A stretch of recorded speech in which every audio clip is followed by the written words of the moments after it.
everybody, so I want to do a series of educational and activism type videos. I used to do a lot of videos a long time ago. Back in high school, I did a lot of educational videos on the LGBTQ community based on what I picked up from Prides and safe homes and all that stuff. I would just read from a piece of paper from what it says. Never really like my actual thoughts on the matter. I done that in college as well, but there has been a lot of issues as of recently, and I really want to talk about them. As a white, straight woman, so she/her pronouns, I'm cisgender, who loves history and feels like it's important to educate stuff that is important, that matters. And if I'm not sure on a certain topic I want to talk about, I would do some research before I bring it into a video.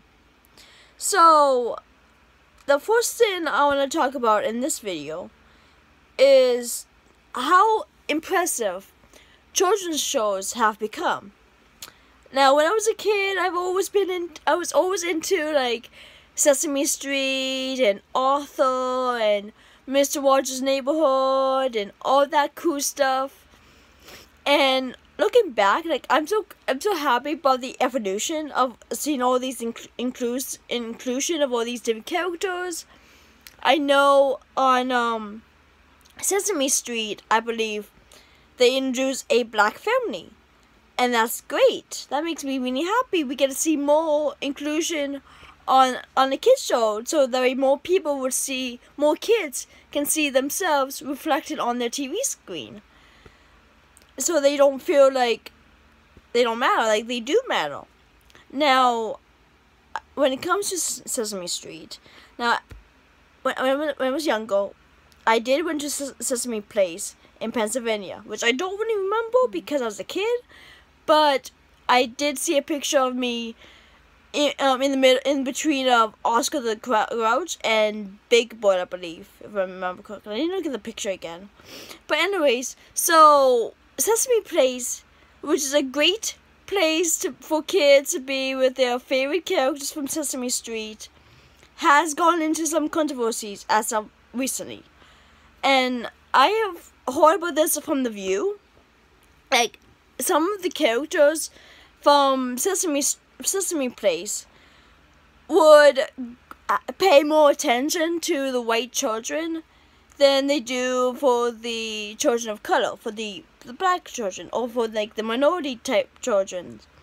And I just want to say that that's not okay, and it's important for them to have some kind of like bias training, because these are kids. No matter who they are, no matter their skin color, they're kids.